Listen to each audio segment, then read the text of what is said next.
Right, ఇక breaking చూస్తున్నాం. YCP నేత మాజీ మంత్రి అంబటి రాంబాబుకి గుంటూరు కోర్టు షాక్ ఇచ్చింది. వైద్య కళాశాల పీపీపీ విధానంపై ఆందోళన కేసులో అంబటికి 14 రోజుల రిమాండ్ విధిస్తూ కోర్టు తీర్పు ఇచ్చింది. అంబటికి గుంటూరులోని స్పెషల్ జ్యుడిషియల్ కోర్టులో ఈ నెల 22 వరకు రిమాండ్ విధించింది. గత ఏడాది నవంబర్ 12న మెడికల్ కాలేజీల పీపీవీ విధానాన్ని నిరసిస్తూ ధర్నా చేసిన సమయంలో బారికేడ్లను తోసుకుంటూ పోలీసులతో ఆయన దురుసుగా ప్రవర్తించారు. దీనికి సంబంధించి పట్టాభిపురం పోలీస్ స్టేషన్లో అంబటిపై కేసు నమోదైంది. ఈ కేసుకు సంబంధించి అంబటిని విచారించేందుకు పట్టాభిపురం పిఎస్ పోలీసులు గుంటూరు కోర్టులో నిన్న పిటి వారెంట్ దాఖలు చేశారు. ఈ వారెంట్పై కోర్టు తాజాగా తీర్పు ఇచ్చింది.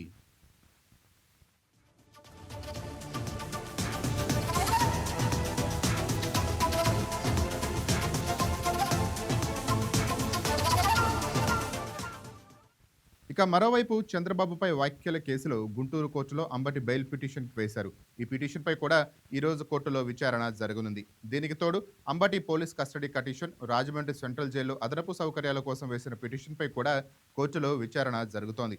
అంబటికి సంబంధించిన 4 పిటిషన్లపై కోర్టులో విచారణ జరుగుతోంది. ఇక దీనిపై మరింత సమాచారాన్ని మా కరస్పాండెంట్ కోటేశ్వరరావు ఫోన్ ద్వారా అందిస్తారు.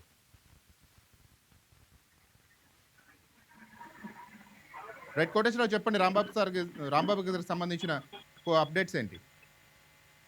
రాజమండ్రి జైలు నుంచి అంబటి రాంబాబుని ఒక 20 నిమిషాల క్రితం Guntur excise and probationary and excise కోర్టులో సబ్మిట్ చేయడం జరిగింది. అతని తరపు లాయరు, గవర్నమెంట్ తరపున ప్లేడు ఇద్దరు కలిసి వాదనలు వినిపించారు. ఇప్పటికే 40 కేసుల దాకా అతని మీద అయినాయి. 4 కేసులు ప్రధానంగా వాదనలు వినిపించినప్పటికీ మ్యాజిస్ట్రేట్ ముందు అతను చెప్పిన విధానానికి ప్రభుత్వ ప్లేటరు బెయిల్ నిరాకరించారు. దీని మీద అతనికి ఈ నెల 22కి వాయిదా వేయడం జరిగింది.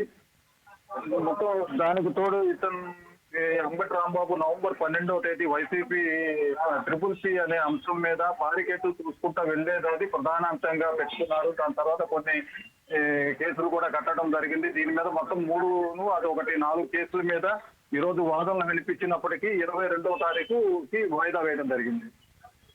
Right, thank you Koteswararao. Please subscribe to YK TV Network. Please subscribe to YK TV. Please watch YK News. Don't forget to subscribe YK News channel.